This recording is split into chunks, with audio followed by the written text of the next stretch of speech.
नमस्कार दोस्तों मैं एडवोकेट प्रवेश कुमार स्वागत करता हूं एक बार फिर से आप सबका आपके अपने चैनल कानून टुडे सुपरफास्ट में। दोस्तों, यदि आपकी पत्नी ने आपसे खर्चा लेने के लिए, मेंटेनेंस लेने के लिए यदि आपके विरुद्ध, आपके खिलाफ एक कोर्ट मुकदमा, एक कोर्ट केस दर्ज करवा रखा है, तो दोस्तों इस वीडियो में आपको यह जानकारी दी जाएगी कि किन परिस्थितियों में एक पति अपनी पत्नी को कानूनी तौर पर खर्चा देने के लिए, मेंटेनेंस देने के लिए बाध्य नहीं होता है। 125 सीआरपीसी के सब क्लॉज 4 और 5 में यह स्पष्ट तौर पर लिखा गया है, यह स्पष्ट तौर पर बताया गया है कि यदि एक पत्नी एडल्ट्री में रह रही है, व्यभिचार में रह रही है, और यदि आपके पास इस बात के पुख्ता सबूत हैं, पर्याप्त एविडेंस हैं, जिनको कि आप कोर्ट में साबित कर सकते हैं, प्रूफ कर सकते हैं, तो दोस्तों ऐसी परिस्थितियों में, ऐसी सिचुएशन में एक पति अपनी पत्नी को मेंटेनेंस देने के लिए, भरण पोषण देने के लिए बाध्य नहीं है यदि उसकी पत्नी किसी अन्य व्यक्ति के साथ एडल्ट्री में, व्यभिचार में रह रही है,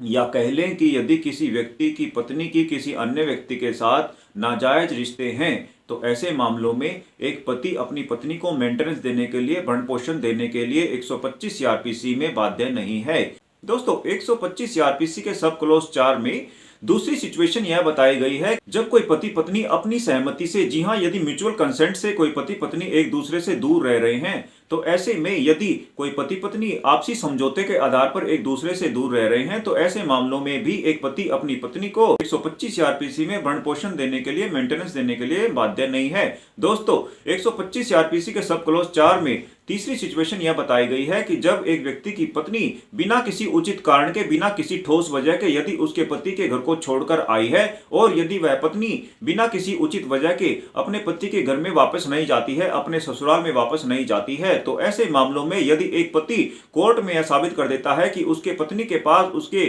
ससुराल को छोड़ने का, या कह लें कि उसकी पत्नी के पास उसके पति के घर को छोड़कर जाने का कोई पर्याप्त आधार नहीं है, कोई उचित आधार नहीं है, जी हां, बिना आधार के, बिना किसी ठोस वजह के जब उस व्यक्ति की पत्नी उसे छोड़कर गई है, तो ऐसे मामलों में एक पति अपनी पत्नी को खर्चा देने के लिए, मेंटेनेंस देने के लिए बाध्य नहीं है।